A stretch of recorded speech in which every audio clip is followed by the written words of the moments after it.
ಎಳ್ದಿರೋ sir ಈ ಕಡೆ ಎಲ್ಲ ಮುಟ್ಟಿದೇ ಇರೋ ಜಾಗದಲ್ಲೆಲ್ಲ ಮುಟ್ಟಿ ಹಿಂಗೆ ಎಳ್ಕೊಂಡಿರೋದು ಎಲ್ಲ ಸಮೇತ.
ನನ್ನ ಹೆಸರು ಸ್ವಾತಿ ಅಂತ ಸರ್.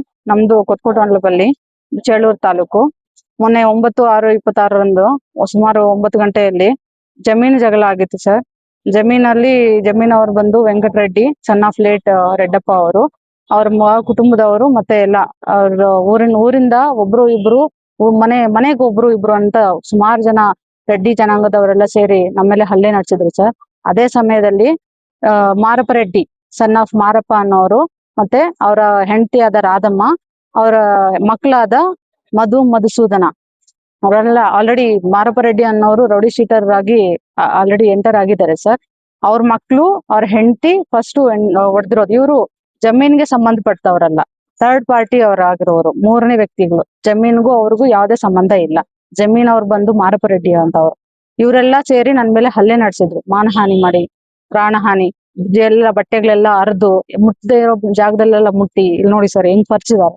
ಈಗ ಪರ್ಚ್ಬಿಟ್ಟು ಹೊಡೆದಿರೋದು ಈ ಕಡೆ ರಕ್ತ ಸೋರ್ತಿತ್ತು ಸರ್. ಅಳ್ತಾ ಇದೀನಿ ಆದ್ರೂನು ಕಿರ್ಚಾಡ್ತಿದ್ರು ಬಿಡ್ಲಿಲ್ಲ ಸರ್ ಯಾರು. ಅಷ್ಟೊಂದ್ ಜನ ಬರೀ ಗಂಡ್ ಮಕ್ಳು ಸರ್, ಹೆಣ್ಮಕ್ಳು ಅಲ್ಲ. ಸುಮಾರು ಜನ, ಊರಿಗೆ 21 ಜನ ಸರ್. ಊರಲ್ಲಿ ಇರೋ ರೆಡ್ಡಿ ಜನಾಂಗದವರೆಲ್ಲ ಮನೆಗೊಬ್ರು ಇಬ್ರು ಅಲ್ಲ ಸರ್, ಸುಮಾರು ಜನ 21 ಜನ ಬಂದು ಸೇರ್ಕೊಬಿಟ್ಟಿದ್ದಾರೆ ಅಲ್ಲಿ ಮನೆ ಜಮೀನಲ್ಲಿ ಹೊಡೆದು.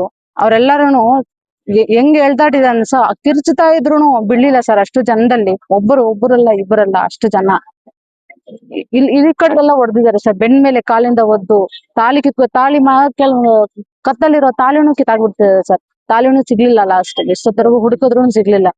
ಏನಂತಾರೆ ಅಂತಂದ್ರೆ ಗಲೀಜು ಅಸಭ್ಯವಾದ ವರ್ತನೆ ಮಾಡಿ, ಅಸಭ್ಯವಾದ ಮಾತುಗಳು ಸರ್. సుగాలంజలు దెంగి తినే కూర్చున్నారా ఈడ జమీన్ మీది, మీ ఆస్తి కాదు ఏమీ కాదు. ನಾವು ನ್ಯಾಯವಾಗಿ ಹೋಗಿದೀವಿ ಸರ್, ನಮ್ಗೆ ಆಸ್ತಿ ಬೇಡ ಏನು ಬೇಡ, ಹೋಗ್ಬೇಕಾರೋದು ನಮ್ ಜಮೀನ್ ಐತೆ, ಅಲ್ಲಿ ಒಳಗಡೆ ಹೋಗಕ್ ದಾರಿ ಬೇಕು ಅನ್ನೋದು ಮಾತ್ರ ನಮ್ ಉದ್ದೇಶ. ಬರೀ ನಮ್ಗ್ ಜಮೀನ್ ನಮ್ಗ್ ಬೇಕು ಅನ್ನೋ ಉದ್ದೇಶ ನಮ್ಗೆ ಯಾವ್ದೂ ಇಲ್ಲ ಸರ್. ಇಷ್ಟೆಲ್ಲ ಊರ್ ಬಿಟ್ಟು ಕಳಿಸ್ತೀವಿ, ನಿಮ್ಮ ಜಾತಿಯನ್ನೆಲ್ಲ ಸುಟ್ಟು ಹಾಕ್ಬಿಡ್ತೀವಿ. ಬರೀ ಜಾತಿ ಬಗ್ಗೆ ಸರ್, ಜಾತಿ ಅಂದ್ರೆ ಕೀಳ್ ಜಾತಿ ಮುಂಡೆಗಳು ನೀವು. ನಿಮ್ಗೆಲ್ಲ ಇಷ್ಟೊಂದು ದುರಾಂಕಾರ ಯಾರು ಕೊಟ್ರು ಅಧಿಕಾರ? ಇಷ್ಟು ದಿನ ನಮ್ ಪೂರ್ವಕರು ಮಾಡಕ್ಕೆ ದೊಡ್ಡ ತಪ್ಪು ಅಂದ್ರೆ ನಿಮ್ಮನ್ನ ಇಲ್ಲಿ ಊರಲ್ಲಿ ಇರ್ಸಿರೋದೇನೆ. ರಾತ್ರಿಗೆ ರಾತ್ರಿ ಸೀಮೆಯನ್ನ ಹಾಕ್ಬಿಟ್ಟು ಸುಟ್ಟಾಕ್ಬಿಡ್ತೀವಿ. ಇರೋ 10 ಜನನೇ ಸರ್, ನಾವು 10 ಮನೆಗಳೇ ಸರ್ ಇರೋದು. ನಮ್ ಜಾತಿದು ಲಂಬಾಣಿ ಜಾತಿ ಇರೋದು ಬರೀ 10 ಮನೆಗಳಿದಾವೆ. ಅವ್ರದ್ದು 40 ಮನೆಗಳಿದಾವೆ ಸರ್. ಆ 40 ಜನ ಮನೆಗಳಲ್ಲಿ ಒಬ್ಬರೊಬ್ಬರಲ್ಲ ಸರ್. ಒಂದ್ ಮನೆಗೆ ಇಬ್ಬಿಬ್ರು ಬರ್ತಾರೆ ಸರ್, ಇಬ್ಬಿಬ್ರು ಮೂವರು. ಚಿಕ್ಕ ಗಲಾಟೆ ಆಗ್ಬಾರ್ದು ಸರ್ ಊರಲ್ಲಿ. ಚಿಕ್ಕ ಗಲಾಟೆ ಆದ್ರೂನು ಎಲ್ಲರೂ ಬಂದ್ಬಿಡ್ತಾರೆ ಸರ್, ಒಂದು ಗುಂಪಾಗಿ ಬಂದ್ಬಿಡ್ತಾರೆ. ನಾವ್ ಇಷ್ಟು ಜನ 10 ಜನದಲ್ಲಿ 10 ಮನೆಗಳಲ್ಲಿ ಸುಮಾರು ಅಂದ್ರೂನು ಒಂದು 10 ಜನನು ಹೋಗಲ್ಲ ಸರ್ ಅಂತ ಗಲಾಟೆಗಳಲ್ಲಿ. ಅಷ್ಟು ಜನನು ಬಂದು ಹಲ್ಲೆ ನಮ್ ತಾತಗೆ ಇವ್ರಿಗೆ ಕಾಲಿಂದ ಸ್ಪೃಹೆನೇ ಇಲ್ಲ ಸರ್. ಅಲ್ಲಿ ಬೀಳ್ಸ್ಬಿಟ್ರದ್ನ ಒಬ್ರುನು ಇಲ್ಲ ಸರ್. ನನ್ನನ್ನ ಅಲ್ಲಿ ಎಳ್ದಾಡಕ್ಕೆ ಅಷ್ಟು ಜನ ಎಳ್ದಾಡೋದ್ರಲ್ಲಿ ಏನು ಗೊತ್ತಾಗ್ಲಿಲ್ಲ ಸರ್.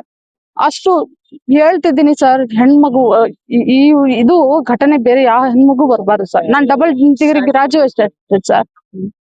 ಮಾನ ಮರ್ಯಾದೆ ಅನ್ನೋದು ಎಷ್ಟು ಇಂಪಾರ್ಟೆಂಟ್ ಸರ್ ಹೆಣ್ಣು ಮಕ್ಕಳಿಗೆ. ಅಷ್ಟು ಎಳ್ದಾಡ್ತಿದ್ರು, ಅಷ್ಟು ಅಳ್ತಿದ್ರು ಅವ್ರಿಗೆ ಈಗ್ಲೂ ಕನಿಕರ ಇಲ್ಲ ಸರ್. 3 ದಿನ ಆಗಿ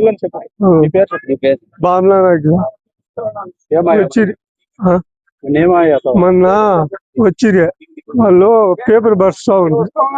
మేము పేపర్ బరద్దనప్ప మాకు జాగా లేదు, ఆడికి పోయేదానికి జాగా లేదు. మాకు జాగా ఇడిచిపెట్టేసి మళ్ళా బరుచుకుందరు. మేము పే చేసినాం దానిపైన. దాన్ని ఇంకా మీరేమన్నా ఇది చేసి అది అయిపోయినాక కలిసి దున్నుకోండి. మీది లేనే లేదు, మీకు జాగానే లేదు, మీకు జమీనే మీది కాదు. మీ ఎప్పుందా సుఖాలు నా కొడక. మీ అమ్మ కూడి బుట్టలు మా ఇంట్లో కూడి సంసారం చేసి మా సేద్యాలు చేసి మా ఇంట్లో తిని మా ఇంట్లో పెద్దలయ్యా మా పనే బతికినారు నా కొడక వల్ల. ఇప్పుడు మీరు అని అండి అని అనుకో. ఎవరు లేరు. నేను మా తమ్ముడు ఇద్దరు ఉంటే మేడం, ఎవరు లేమాట. ఆయనకు నిలబడప్ప మీకైతే మీరే తీసుకున్నాం, మాకైతే మాకే ఇస్తున్నాం అంటే చెప్తే నిన్న